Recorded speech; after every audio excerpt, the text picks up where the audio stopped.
Welcome to The Deep Dive, your shortcut for getting straight to the insights from earnings calls. Today we're plunging into Mineral Technologies, ticker MTX, and their Q2 2025 performance. Now, this company, it's interesting. It plays a role in, well, everything from paper and packaging to steel, even pet care products. What really stands out this quarter is how they seem to be juggling, navigating these traditional markets while also making some pretty aggressive moves towards a maybe more sustainable, higher margin future. Yeah, it was definitely a quarter that turned some heads in the market, showed a really significant sequential rebound, and management seems quite confident that the strategic moves they're making now are setting them up for a stronger second half. So we'll unpack the numbers, sure, but also really dig into those specific strategies they talked about and, what that might mean down the road. Absolutely. Those headline numbers, they look good, but the why behind it, the execution, that seems to be the real story here. So let's kick things off with a quick look at the top line figures for Q2 2025. MTX reported a non-GAAP EPS of $1.55. That's earnings per share. Adjusted for some one-off items, gives you a clearer picture of the core operations.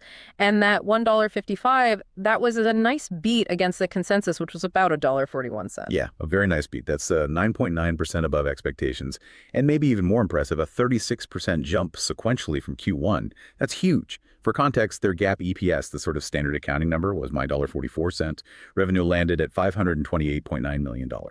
Okay, technically a tiny miss against the $529.1 million consensus, but like you said, still up a healthy 8% from the previous quarter. Right. 8% sequential is nothing to sneeze at. And beyond the top line, profitability looks strong too. Adjusted operating income hit $79 million, up 25% sequentially, and the adjusted operating margin expanded by 200 basis points, so 2 full percentage points, up to 14.9%. They called it their natural level, getting back to around 15%. Exactly. And that natural level isn't just arbitrary. It reflects historically, where their costs and pricing seem to work best together. So seeing them get back there is encouraging. And underpinning all this, their ability to invest and return cash is strong cash generation. They pulled in $33.8 million in free cash flow in the quarter and returned $22 million to shareholders through buybacks and dividends. That shows a clear commitment to, well, both efficiency and shareholder value. Okay. And the market liked this initially. Yeah, the initial reaction was quite positive, though some of that buzz cooled off a bit later. Probably those ongoing macro tariff concerns weighing things down. Okay, so let's unpack that strong performance. What really drove these big sequential jumps, especially that EPS beat? It still feels like a tough environment out there. Well, management points to operational agility, better productivity, tight cost control. But what I found particularly interesting was how they highlighted specific proactive moves in their supply chain, like tweaking regional sourcing to kind of counter those rising tariff costs. Mm-hmm. It didn't sound like just a general claim. You could sort of see it in how their margins held up compared to maybe some others. It suggests, real operational muscle, not just luck. Right, not just a temporary fix. Exactly. Delivering those results in this global economy, it really speaks to a pretty adaptable operating culture, I think. And that adaptability, it probably needs a solid financial foundation. You mentioned the balance sheet looks robust, especially that 1.7 times net leverage. Is robust enough in this market, or are there maybe any lingering questions the market might have about, say, capital allocation or maybe even more aggressive returns? That's a good question. They're sitting on nearly $700 million in total liquidity. That's up a lot, $150 million year over year. And that net leverage ratio, 1.7 times EBITDA, that's earnings before interest, taxes, depreciation, amortization, it's a key metric for debt coverage. So 1.7 fix is well below their target of 2 times. It signals, very strong financial health.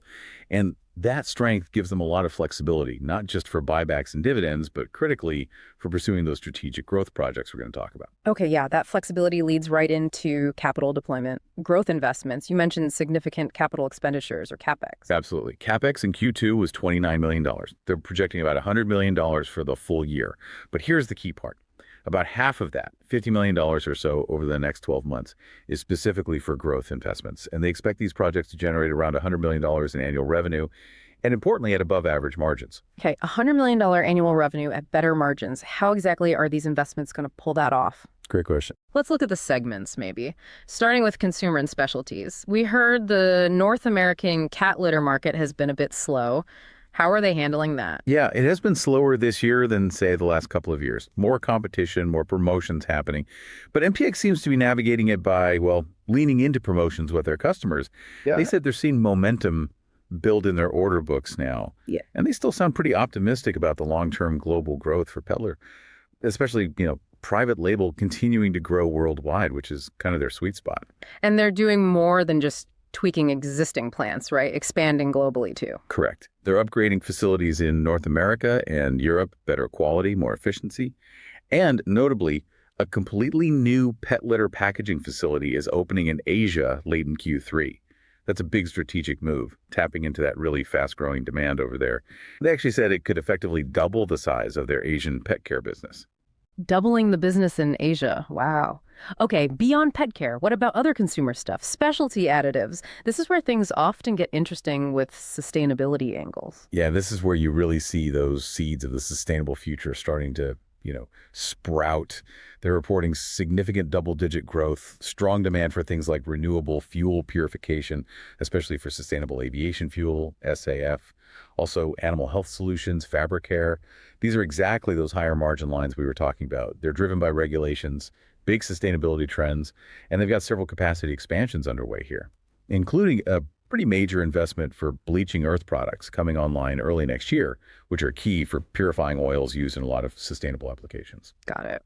And a big piece of their growth seems to be these PCC satellite projects, especially in Asia. What's the significance there? PCC being precipitated calcium carbonate? Exactly. PCC. It's a specialized mineral used mostly in paper and packaging for brightness, opacity, reducing weight. And these satellite plants are pretty clever. They build them right on site at the customer's facility. That cuts logistics costs way down for MTX, and it creates really sticky customer relationships because the supply chain is so integrated. Oh, okay. Makes sense. So they have 3 new PCC satellites plus 1 expansion coming online in the next, say, 7-8 months, mostly India and China. 2 of the new ones are for packaging, one's for paper. They also mentioned a new GCC ground calcium carbonate satellite pairing and something called a new yield facility in China, plus more planned into early 2026 for packaging and paper. And these projects specifically are designed to drive that better margin profile. That's where a big chunk of that $100 million in new higher margin revenue is expected to come from. Okay, shifting gears to the engineered solutions segment. How are the steel markets treating them? Well, North America seems relatively stable. Steel production levels are providing decent volumes for their refractory business. Those heat-resistant materials for steel making. Capacity use is around 78%. Inventories at service centers, about 55 days. Those are pretty healthy signs. And demand seems strong there for their automated MinSkand systems. Those improve safety and efficiency, and also for their newer refractory formulas. But Europe sounds like a different picture. Is it just weaker overall, or are there specific challenges there versus North America? It's kind of mixed. The European steel market is definitely weak, and they expect that weakness to stick around for the rest of the year. Probably broader economic softness, energy costs playing a role. But there was a significant bright spot for MTX over there. They made their first sale of a MinSkand LSC system in Europe, specifically on Austria. That's a big deal because it opens up a whole new market for that technology, which really focuses on safety and efficiency gains. They've actually signed 8 new MinSkand deals just this year, most installing in the second half. That adds to the 17 they already have globally. Shows there's real demand for that innovation. Okay. Stepping back to the bigger picture, the macro environment, what were the key trends or maybe headwinds they discussed that could affect the outlook? Yeah, they acknowledge the ongoing uncertainty from changing tariffs. They expect about a $1.5 million higher cost impact in Q3 from that, but they sounded confident they could mitigate it through supply chain tweaks and commercial actions. And as we said, U.S. steel is stable, but European paper and steel markets remain soft. Commercial construction seems to be stabilizing, but still seeing delays because of higher interest rates. And like we touched on, the North American cat litter market has been slower, more competitive. So yeah, it's a bit of a mixed bag out there. Stable pockets, but also persistent softness and cost pressures elsewhere. Right, a lot of cross currents. So with all that in mind, what's the actual guidance for Q3? For Q3, they're expecting sales between $525 million and $535 million. Operating income around $75 million. Management did express confidence in a stronger second half overall. They're banking on that roughly $100 million in extra revenue from the new projects ramping up to drive higher margins. It feels like, a somewhat cautious outlook, balancing the project upside with that macro uncertainty. Makes sense. And finally, we can't really skip over the talc litigation. That's been hanging around for a while. Any updates there? Yeah, they established that $215 million reserve back in Q1. Still think that's sufficient. The key development recently, mid-May, was the bankruptcy court sending a factual question to a federal district court, basically asking the district court to determine if the old BMI talc actually contained asbestos. This is generally seen as, relatively positive for MTX because they've always maintained their talc was safe and asbestos-free. Right. There's no specific timeline for that court's finding, but MTX did say they remain open to finding a consensual plan to kind of resolve this whole legacy issue. Okay. And just before we wrap the deep dive part, it's worth mentioning they also put out their sustainability report, right? Number 17. Indeed. And they've made some pretty significant progress there. They actually hit 11 out of 12 environmental goals they set back in 2018, a full year ahead of schedule. Wow, ahead of schedule. Yeah, includes big cuts in scope 1 and 2 emissions, that's their direct operational emissions, and emissions from energy. They buy down 32% and 36%. Also, airborne pollutants cut by 70%, processed water use halved, processed waste disposal down 44%. Pretty impressive numbers. Plus, they capture over 1.1 million metric tons of waste CO2 each year and basically sequester it into consumer products. And get this, 66%, 2/3 of their new products developed in the last 5 years have a sustainable profile. So it doesn't feel like just checking boxes. It seems like a genuinely integrated long-term vision that, aligns with their values, but also, as we've discussed, increasingly drives that high margin growth. Okay, so putting it all together, what does this mean for you, the listener, the investor? It looks like MTX is strategically building out new capacity for future growth while also, proactively trying to manage those legacy risks, kind of recentering the story on cash generation and margin discipline. That's a good way to put it. That innovation pulse, especially with those Asian PCC satellites coming online, the MinSkand system adoption. It suggests a pretty clear path to creating value, even with some of those weaker regional markets.